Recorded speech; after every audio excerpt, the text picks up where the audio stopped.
So,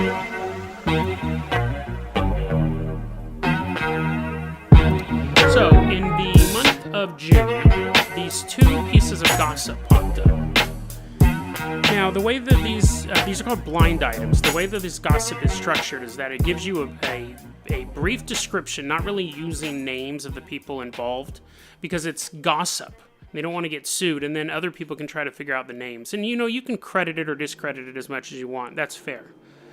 But so in June, these two blind items popped up. And then today I woke up, and on Drudge Report was a very, very interesting article. So I'm going to read the first blind item here. It was from June 8th of this year. She didn't go. It was supposed to look like a murder-suicide. That had been the plan all along. The plan that had been in place since March. Then, as she began to get more and more attention and acclaim, suddenly her schedule was too busy and she couldn't make it. What to do? Improvise. Do what they always do. Make it look like all the rest they have done, but also make sure they send a message to her. Apparently, they sent her a picture with no words, just the picture. I'm guessing she got the message. In the next few weeks, we will see if she ignores the message or continues to be brave and fight the good fight. Then on June 24th, so about 2 weeks later, here's another blind item.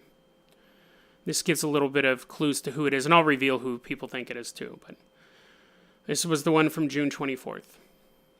This foreign-born, illiterate celebrity has been taking no chances. She sleeps in a different place each night, and makes sure she is always with at least one person, if not 2 or 3. She might get that new guy in her life killed if she doesn't get this thing settled once and for all.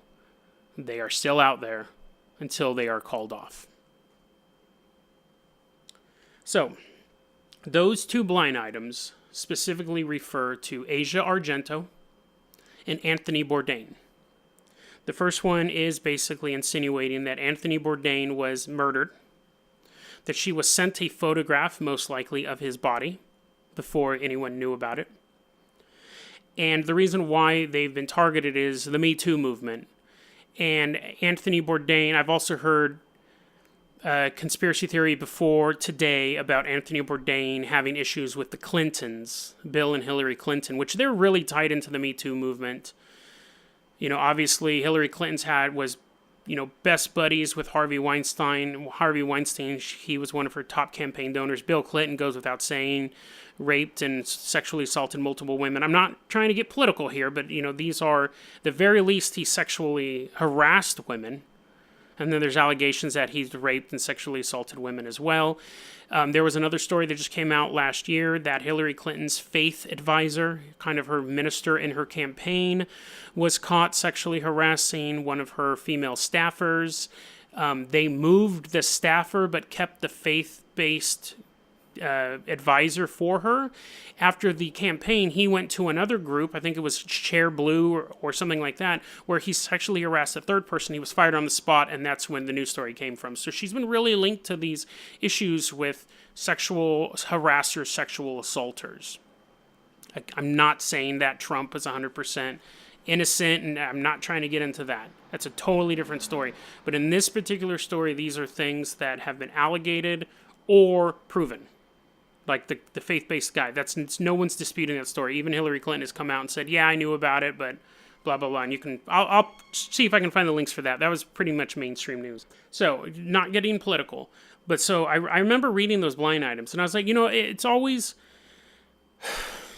suicide is always tragic. Generally, when people commit suicide, people are always looking for answers. I've heard, what's interesting, so all that being said, so Asia Argento is a big critic, a big outspoken advocate, I guess I should say, of the Me Too movement. Anthony Bourdain has had run-ins with the Clintons before, but again, I see that stuff and I was like, yeah, it's tragic that he killed himself, but I don't think it's necessarily part of this Clinton murder machine. I saw these two blind items and they're like, these people were killed to cover up a bigger crime. So his last interview with the journalist, he's trashing on Hillary Clinton, Bill Clinton, calls Bill Clinton rapey, goes on to say that Hillary had a part in destroying women, destroying sexual assault victims. And he just laid it out. And he called the former president a piece of shit, entitled, rapey, gropey, grabby, disgusting. He condemned Hillary, saying that she destroyed these women when they came forth with the allegations. Here's a quote from him. Speaking of Bill Clinton, this is Anthony Bourdain on Bill Clinton. He is a very charming man. I met him. He's fucking magnetic. As is Hillary. When you're in the room, you think, wow, she's really warm and nice and funny. But the way they efficiently dismantled, destroyed, and shamelessly discredited these women for speaking the truth. So basically, like, these victims had came forward, and both Bill and Hillary just decimated them.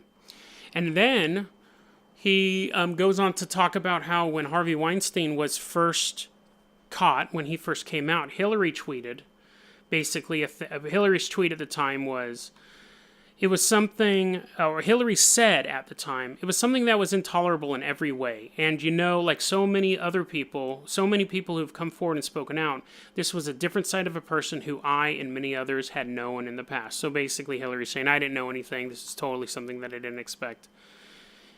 And then Anthony Bourdain tweets that her response was shameful in its deflection and its disingenuousness. So he doesn't believe what she's saying at all. Here's the thing, she probably knew. Hillary Clinton was surrounded by Secret Service agents from 1992 till today. She always had security. And you can't tell me that those security agents hadn't done massive background checks on anyone in her circle. And you can't tell me the Secret Service didn't know that was going on. And she was completely unaware. People will tend to make excuses for access and power. And I believe that's what she did, honestly. So anyways, he tweets that. And then he gets slammed. And this is his quote, which kind of goes into this whole conspiracy. I will tell you that as frightening as that was at times, talking about the backlash when he called Hillary disingenuous, I will tell you that as frightening as that was at times, when I sat there with Asia as she texted her sisters, watching the Clinton apology on Weinstein and watching Asia watching that statement, there was a lot of anticipation. People were really hoping she'd come out with I don't know, let's just say with something different. I immediately tweeted my disappointment, very much shaped by what I saw around me.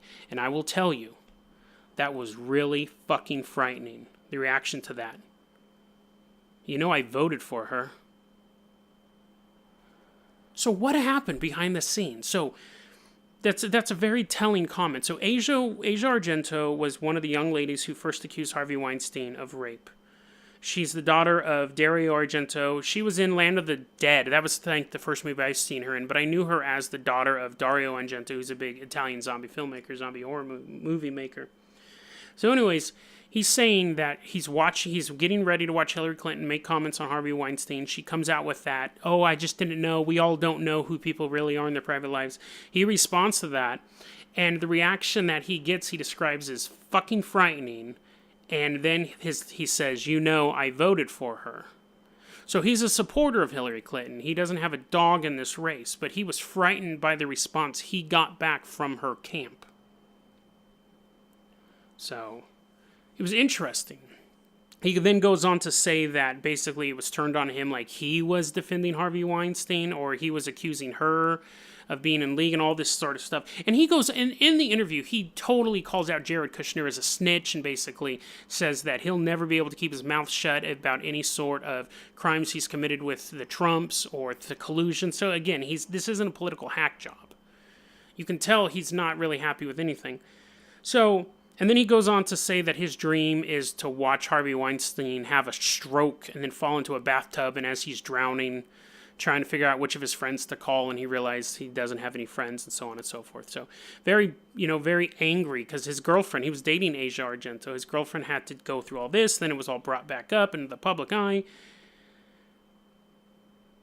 So did the Clintons or somebody else involved with the cover-up of the Me Too movement have Anthony Bourdain killed? Was he really that big of a critic of this group of men and women who have protected sexual assaulters in Hollywood and around the world? You know, the sad fact is that either way, he's dead. So there's no changing that. Obviously, the best version. I'm just never. I mean, I've watched the show once or twice. I can't like. He was kind of just a figure that I knew of. The tragic thing is that he's passed away now. The noble story. The story, he's dead. We can't change that. So the story that makes everything make sense. The story that gives us some sort of hope is the story that he was murdered. And I think that's sometimes what conspiracies do. You can get the facts together, and you can connect 1, 2, 3, 4, and you go, okay, I don't have 5 and 6, but I can assume what 7 and 8 are going to be based on the pattern before that. So I don't think that he killed himself. I think that he was murdered by operatives, and Asia Argento is on the run now because she'll be next. That story is nice because it doesn't involve a depressed and lonely man taking his own life. Do I think it's possible that he was killed? It's possible. Technically, anything's possible. Unfortunately, I don't necessarily think it's likely. And I think that's the same thing. It's funny, as I was doing this episode, I was like, I probably won't do the Chester Bennington.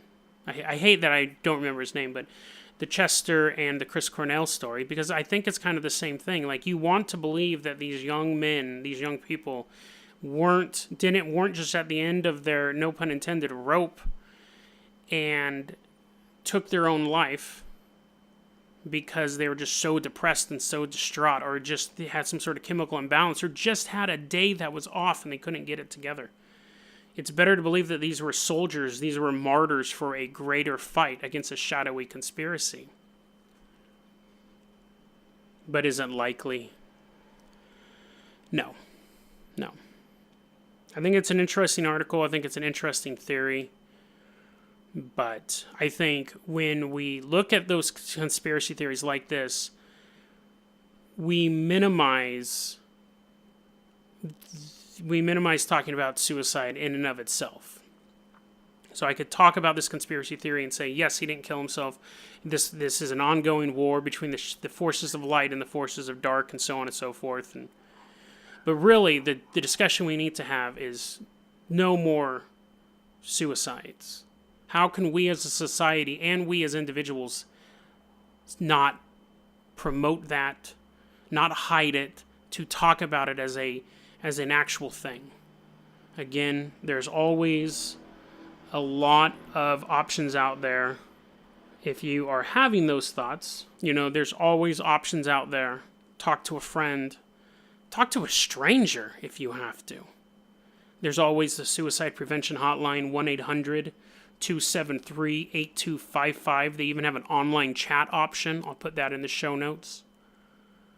So, I think that's I think that's honestly more important than the conspiracy itself. Maybe I'm wrong.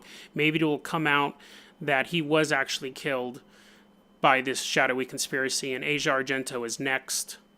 Or maybe it's something people made up to make sense of the world because they knew him.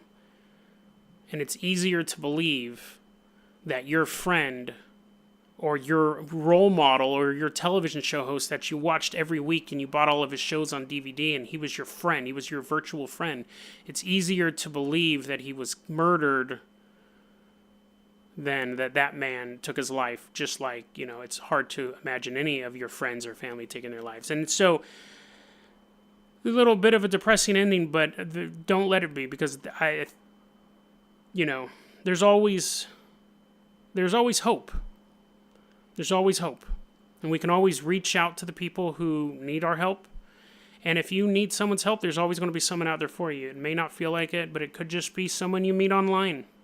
It doesn't have to be this amazing thing. It could be something that you never even really know their real name. You're just talking to them. Reach out. Reach out. And here's another reason why. This is what I always say. Think of your favorite television show. Your favorite movie series. Whenever you're really depressed and you're not just having the occasional thought about suicide, you're planning it out. I've run into people like this online. They're ready to go. I'll ask, what's your favorite television show? The guy said, It's Always Sunny in Philadelphia. And I said, you know what? Why don't you just wait until the run of the show's over. Wait till the show's canceled or they quit making episodes. Because that's your favorite show. That's like, and that's one of my favorite shows too. I've watched it multiple times, the whole season through. You're going to miss all those episodes if you kill yourself. And sometimes little things can have big meanings. That was a clip from our daily podcast, Dead Rabbit Radio. Dead Rabbit Radio is available anywhere that you listen to podcasts. It's daily paranormal, conspiracy, and true crime news. If you want to hear the full episode that this clip came from, check the link below. Please like and subscribe. And hit that little bell, too. That does some magical stuff. Thanks, guys.